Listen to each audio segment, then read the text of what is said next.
In today's guitar tip, we're going to take a look at how to play your E minor scale in all 5 positions all over the neck. It's my opinion that you should be practicing scales daily or at least 5 times a week. I generally used to use those as a finger warm-up. Like if I want to sit down and practice a song or something, I'd run some scales for a couple minutes just to kind of warm my hands up. It's really great training so that when you do go to play guitar solos, your fingers know where to go. They're used to the patterns.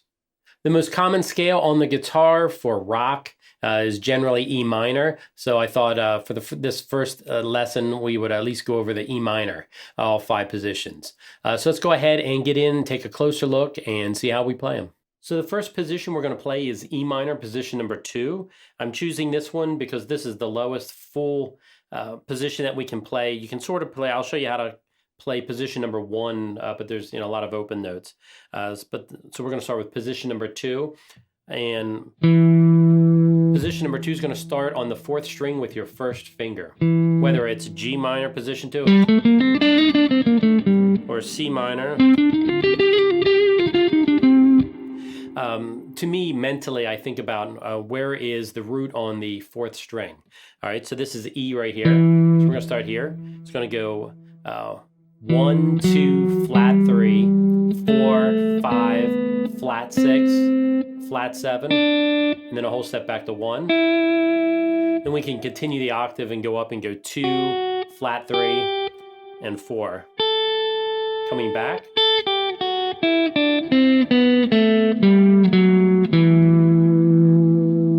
All right, if we go, I like to kind of start on where the root is, or the octave. Then I like to play up as high as I can on the 1st string, and then I come back to that root, and then I go down as low as I can, like 1, flat 7, flat 6, 5, 4, flat 3, 2. A lot of times I'll just hit the open E, even though that's not in position number 2. Generally, when I tell people to practice scales, I tell them go to the lowest note in the position and then come back up to the root. Along with this lesson, I have a chart for all of these. So you may want to either open that up and or print it out. I think you'll find that it's easier to follow along with the patterns. It's easier to practice if you have the patterns right in front of you. So one more time, we'll play through E minor position 2.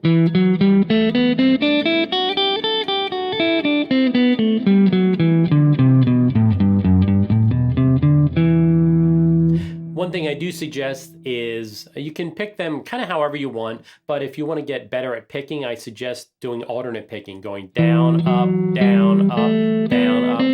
Just continually going down, up, down, up. Even if it's awkward and feels wrong, just go real slow, and that will really help improve your picking. And that was E minor position number 2. Now we're going to take a look at E minor position number 3, and we're going to find that by finding an E on your 5th string and starting with your pinky. For position number 2, we're starting down here on this root. Now we're going to go up here and start on the 5th string with E right here. And it's going to go 1, 2, flat 3, 4, 5, flat 6, whole step to flat 7, then back to the root 1. Then if we keep going, 1, 2, flat 3, 4, 5, flat 6, coming back.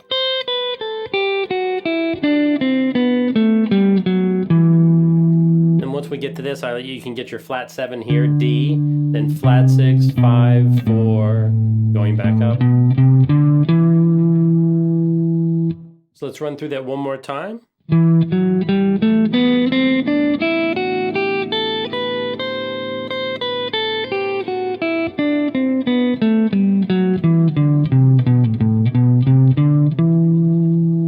And if you want to do something, if you want to kind of make it a little more interesting or change it up a little, you can palm mute everything.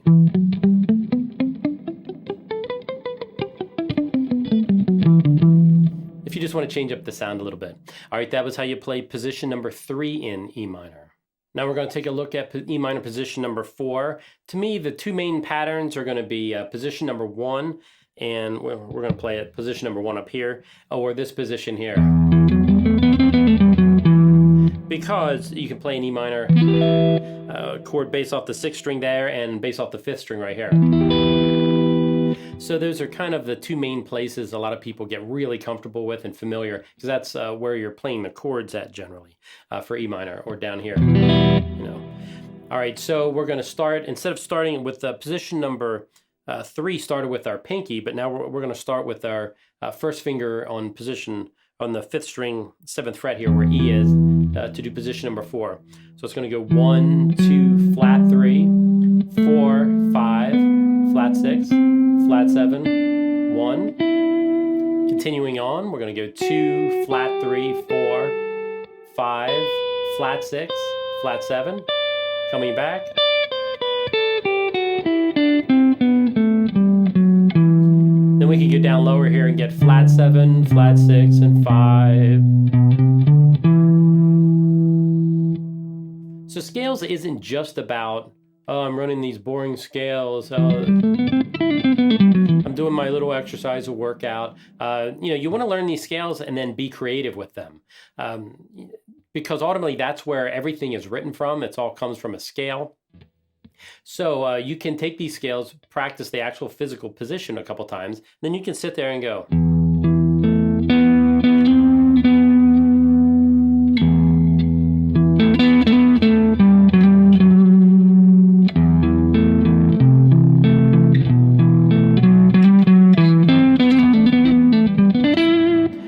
Basically just improvise with them. Just play them in random patterns. That's basically how everything is written. People just make stuff up. So it's great for improvisation, or it's great for writing. But you are going to need to know these patterns. So that was E minor, position number 4. For position number 5, we're going to start on the 6th string, where we find E up here on the 6th string, 12th fret. We're going to start with our pinky because that's where E is. And we're going to go 1, 2, flat 3, 4, 5, flat 6, flat 7, 1. Then we're going to go up another octave. 1, 2, flat 3, 4, 5, flat 6, flat 7, 1. Coming back.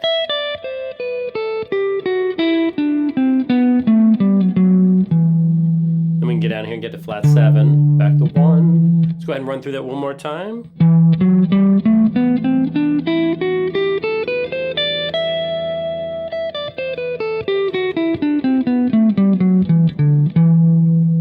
One thing that I like to do that I think is fun is just keep the low E going, kind of drone an E, and then just noodle around a little, place a note.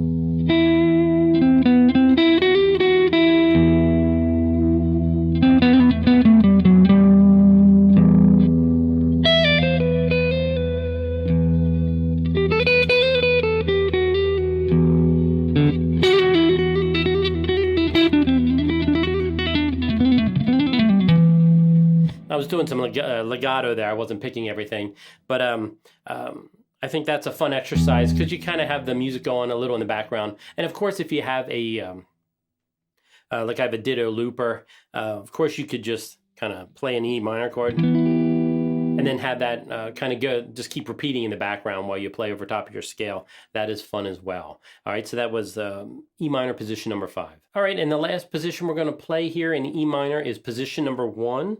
I consider this kind of the main position. That's why they call it number 1.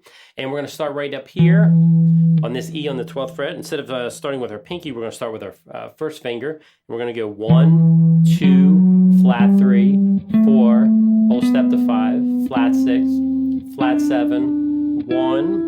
And get down here a whole step for 2, flat 3, 4, 5, flat 6, flat 7, 1. Then in this position, we can still get 2 and flat 3. So I like to get those, then I like to come all the way back.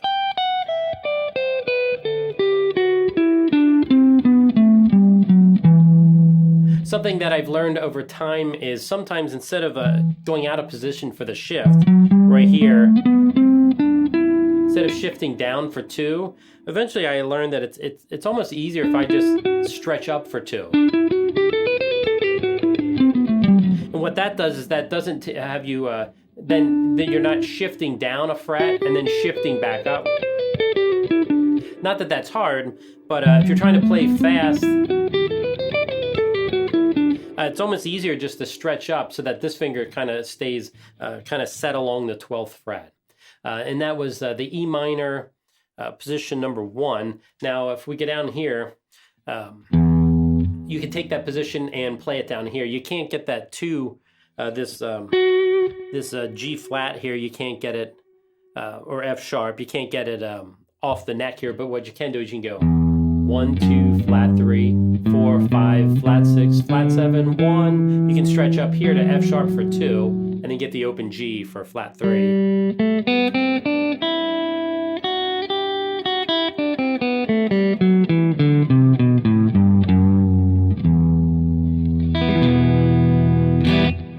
So that's how you play E minor in all 5 positions on the guitar. My suggestion would be to practice this one for a little while and then pick a different key. You should really know how to play all 12 different keys in all 5 positions, but this lesson was just covering the E minor.